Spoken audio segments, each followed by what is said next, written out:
Powerful airstrikes rocked Damascus on Wednesday, targeting the defense ministry and hitting next to the presidential palace in the Syrian capital. Israel has vowed to destroy Syrian government forces attacking Druze communities in southern Syria and demanded they withdraw. Shortly before the blasts, Israel's defense minister had said painful blows will come. Scores of people have been killed this week in violence around the southern city of Sweida. Fighting between the Druze minority, government security forces, and members of Bedouin tribes has prompted Israel to strike repeatedly with the declared aim of protecting the Druze. Druze are followers of an offshoot religion of Islam and are spread between Syria, Lebanon and Israel. Druze in Israel have been calling on the Israeli military to protect Druze in Syria. On Wednesday, some Israeli Druze broke through an Israel-Syria border fence in the Israeli-occupied Golan Heights.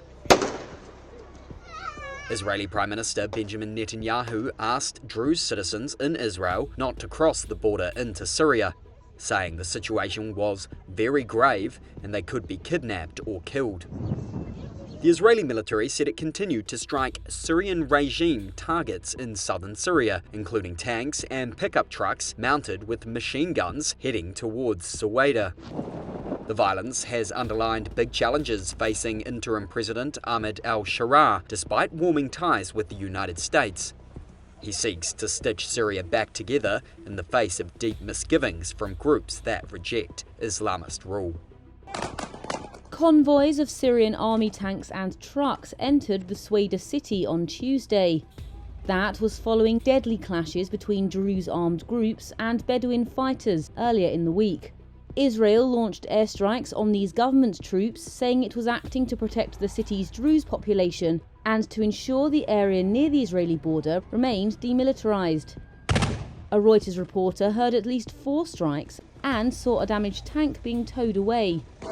Gunfire echoed through the city as clashes entered a third day. The increase of sectarian violence adds pressure on interim Syrian President Ahmed al-Sharaa, as Israel has vowed to protect Syria's Druze minority group. The Israeli government said in a statement that it had ordered the military to, quote, immediately strike the Syrian regime's forces. Earlier in the day, influential Druze leader Sheikh Hikmat al-Hajri, in a statement, accused Syrian forces of breaching a ceasefire and bombarding the city. He called on fighters to confront government troops. Syria's defense minister later declared in a statement that a complete ceasefire was in place. He said government forces would only open fire if fired upon. 14 years of civil war and a devastating earthquake have left Syria deeply scarred. This is Aleppo, where mountains of rubble seriously hinder reconstruction and threaten public health.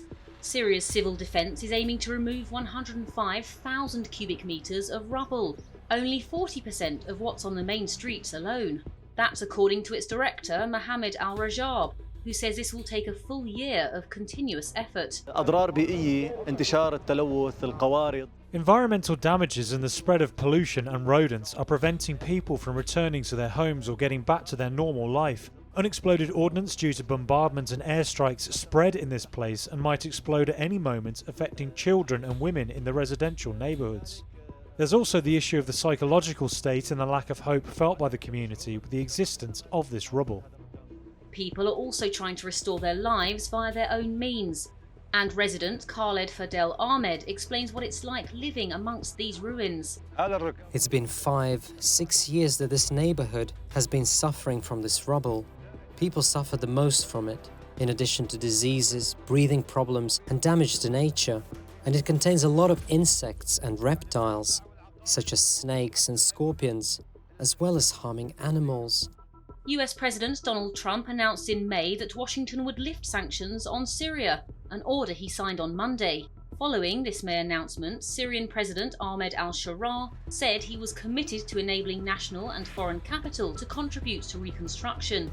A UN Mine Action Service report in June said that cross-border mine action partners have conducted 1,500 clearance operations in northwest Syria, adding that they disposed of over 2,000 unexploded ordnance items, identified over 140 minefields, and 450 hazardous areas across the country.